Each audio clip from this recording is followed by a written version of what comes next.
Hello again, friends. This is Jasu, and welcome back to Let's Play Super Metroid. So, I actually got a chance to have a look at the overall runtime of this play session so far while I was taking my power bomb break, where I wasted a power bomb for no good reason.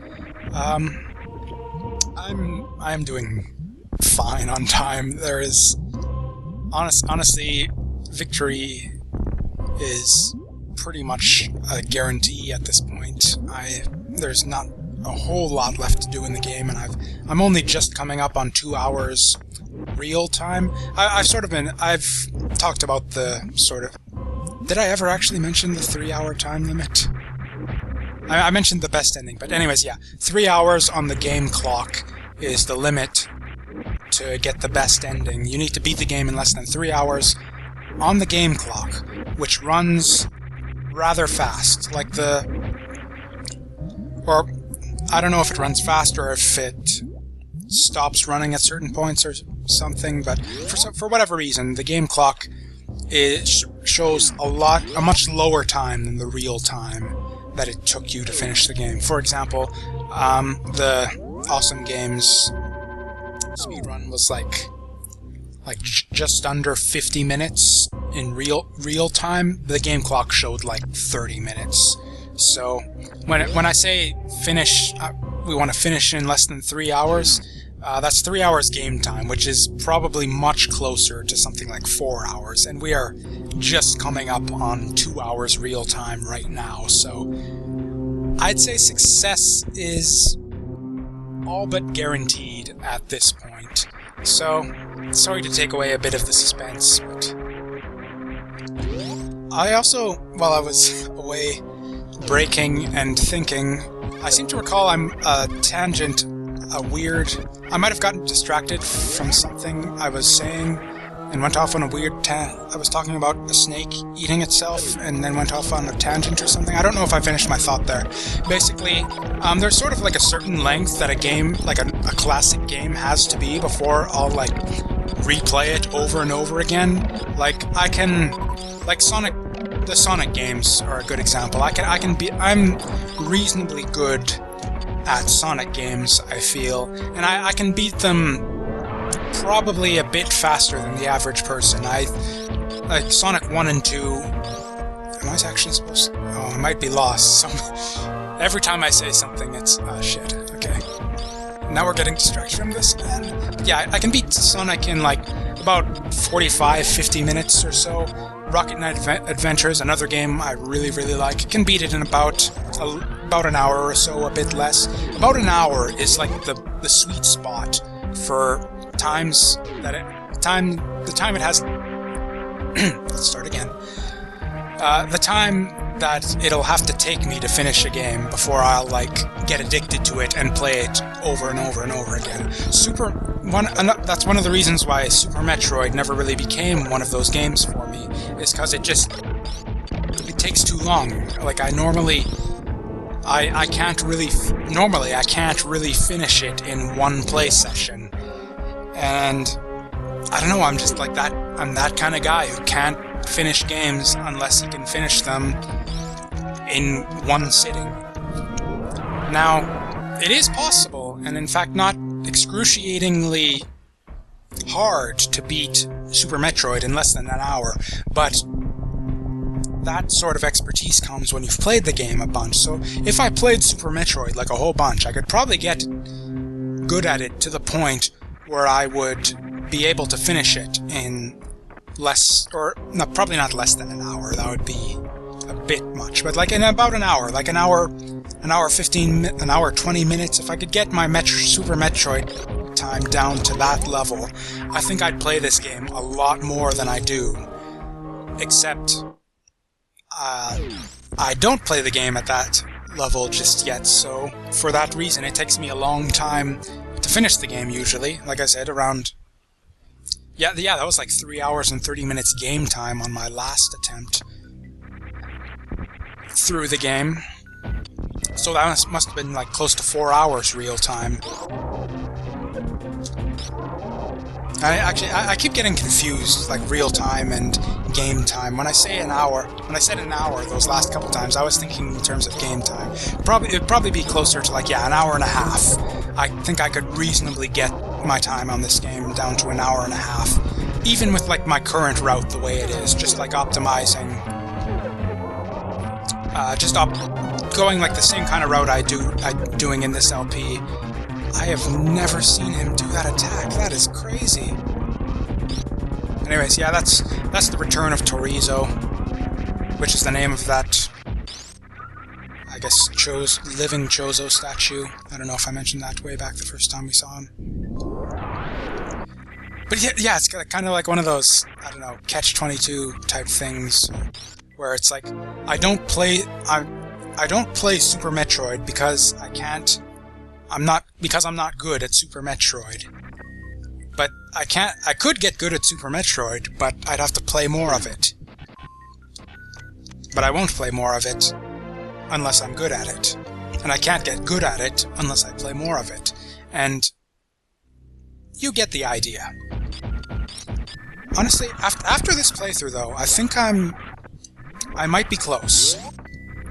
Like, I'm maybe honing my Metroid skills to the point where I can like comfortably get through the game in one sitting, and just like decide in an afternoon, I'm gonna play Super Metroid this afternoon, start to finish, and I'm gonna beat it, and it's gonna be wonderful. So who knows? I might.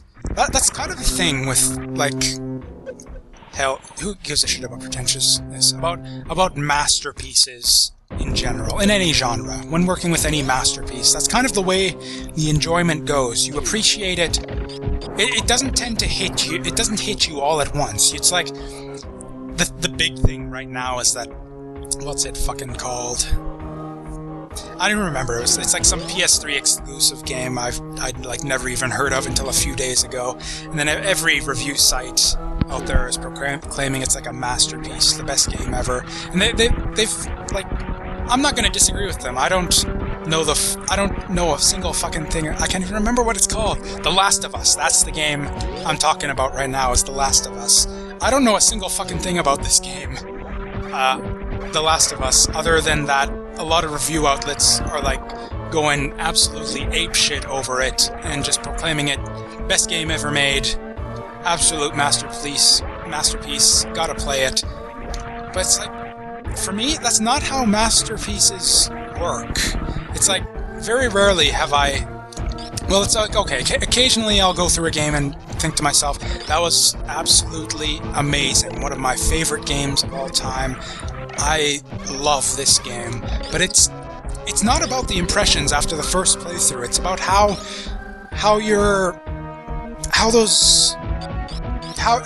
those impressions stay with you as you continue to play through the game again and again in the future. And it's like with most games, it's like you start to notice things that you didn't see before, and typically that's flaws in the game, and that your opinion of the game sort of diminishes, or of anything. Like, I'm talking like masterpieces in any medium, or in any medium. It's like books, movies, whatever. It's like you see it once, you see it again, and or maybe you see it a few times and you like it more, but then you see it again later, and after more and more viewings, your opinion diminishes. Your opinion of that work sort of becomes lessened. Whereas with the things that I like really enjoy, the things that I would call masterpieces, it's not about like the first playthrough, it's about the 4th and 5th and 50th playthrough.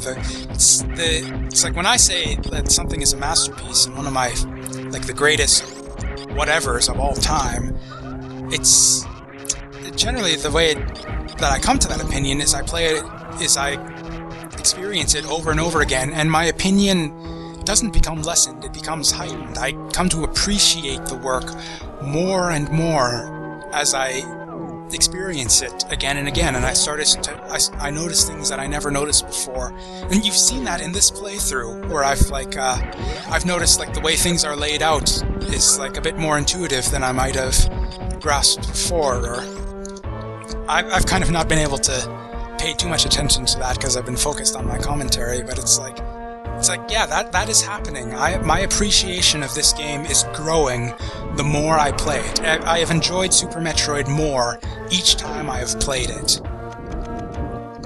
And that's, to me, that's what I'm at. That's like the defining feature of anything, of like the best works of any genre, of any masterpiece, is it gets better the more times you run through it. And you can't make that kind of call after just going through something once. I didn't mean for that to be a tangent about I've forgotten the name of that game again. The Last of Us. That was just an example of the way masterpieces work, in my opinion, and why Metroid is kind of, it's growing on me. Like it. I had a high. I didn't hate the game or anything to begin with. I've always really liked it. It's just I'm finding that I like it more and more the more times I play it. This playthrough was more enjoyable than the last, and it's kind of getting to the point where I almost want to go through the game again right after this LP recording and see if I can get my time down to like under 2 hours game, under 2 hours game time. See how much more work needs to be done to get that. I don't know. I'm excited. I was excited, and part of it is I'm kind of on a high after rewatching I'm trying to think now. Yeah, I first rewatched the Awesome Games Done Quick run back in January, but yeah, it was the recent rewatch. I watched it like I don't remember exactly how long ago, but recently I watched it again, and that's what sort of drew me back to the game. So it's like I'm just enthused about Metroid. I'm so enthused I didn't talk about this whole area like I promised you to. I mean, I don't even know what I'd say about it. It's just, I love the music. It's like the definitive, like, epic final and... Or not really epic, it's just kind of creepy. It's like creepy epic. I don't know how to describe it. I love the music in this area.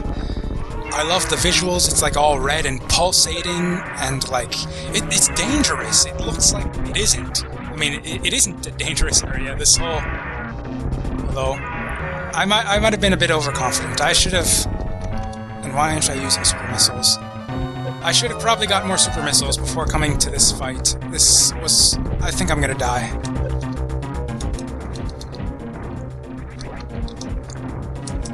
Okay, every missile counts. I can't. Anyways, I really like Lower Norfair. I love the music, I love the look of it. It looks like such a dangerous place. I guess part of the reason why this is so much more difficult than I remember is I have never had this... I don't think I've ever had this few resources coming into the Ridley and Dragon fights. I usually have at least one full row of energy tanks before coming to this point. And yeah, this is the point. After you get plasma, charge shots do quicker DPS. Die, die, die! Nice. I've never actually done that. I've always... That's a thing. Once you get Ridley down to a certain amount of health, you can do kind of a pseudo-quick kill on him. Once his health goes below a certain threshold, if he grabs you with his grabbing attack, he'll just sort of hold on to you longer than usual, and instead of tail whipping you, he'll just die and explode. If you don't do that, then you have to like shoot him a lot longer, and it's actually a reasonably significant time saver if you can get him to die by grabbing you rather than you taking his health all the way down to 0. So, and I wasn't even thinking about that during the fight. Sorry, my microphone keeps... you don't want to hear about that. Yeah, I wasn't even thinking about that during the fight. I was just thinking, oh shit, I'm gonna die, please don't die, please don't die. And then I accidentally got caught by the grab attack, which almost never happens. In fact, I don't know that I've ever... I don't know, very, very rarely do I get hit by that grab attack, but I did by accident there, and it resulted in, I think, a quick kill. I don't think he was too too far beyond the threshold where the quick kill is possible. So yeah, we're in really good shape. This is going even faster than I expected from this point. I was expecting like a full hour of like real time beyond that last break, but I think, right, we have a high jump. We can jump higher. And yeah, this music right here is just so good. And this whole area, it's like, yeah, the waviness, and it's just all, yeah, epic creepy, that's what I would call it. Or creepy epic. It's just, that's the atmosphere of this whole area, and I love it. There's nothing, I can't think of anything else in video games that just captures this kind of mood, whatever it is, in this area. And I don't know what to say, I just love it. And I love it even, I don't know, for some reason I love it even more than I remembered. Just experiencing it now, it's just, I think this whole area is so cool. I was prepared for how cool it was, and it's even cooler than I remembered. And that's like the essence of a masterpiece. It's like you go in thinking you know, like, all the high points, and what they're like, and what you remember of your experience from them. And maybe you're afraid that you're going to come into it and it's not going to be as good as it was the first time or the previous time, but you keep coming back to it and it's just better every time. It's hard to explain. I shouldn't. So there are other people who have written, I'm sure, dissertations on why Metroid is the greatest game ever made, and I'm still not sure I would go so far as to say it's my favorite.